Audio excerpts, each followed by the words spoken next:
हाय, मी सपना. आज ना सगळ्यांनी मला वेळेच्या आधी कामावर बोलवलेलं आहे. सगळ्यांना स्वयंपाकाची घाई आहे. कुणाला कुठे जायचं तर कुणाला कुठे जायचंय. त्याच्यामुळे मी सकाळी 5 वाजता उठली. एका पाठोपाठ एक सगळ्यांना आजच कामं आले होते, म्हणून त्यांचे कामं वेळेवर झाले पाहिजे म्हणून माझी ही सगळी धावपळ. सकाळी 5 वाजता उठली. उठल्याच्या नंतर घरातले सगळे स्वतःचे कामं आवरले आणि रस्त्याने जायला निघाली.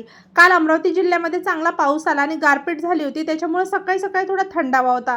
रस्त्याने श्री संत गजानन महाराजांचं मंदिर दिसतं. बाहेरूनच नमस्कार केला आणि आज ॲटोवाले भाऊला 10 रुपये दिले आणि ॲटोत बसून पटकन कामावर गेली. म्हटलं पायाने चालत जाईन तर उशीर होईल. घरी आली तर बघा कसा दीदीने कुटाणा करून ठेवला.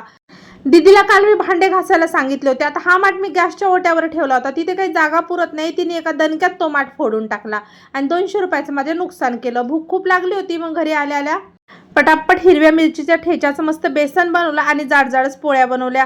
बाकीचं बाहेरचं काम आपण व्यवस्थित करतो, पण घरच्या कामाचा खरंच आळस येतो. आता शाळा सुरू झाल्यावर तर काय होईल माझं काय माहित. किती सकाळी मला उठावं लागणार.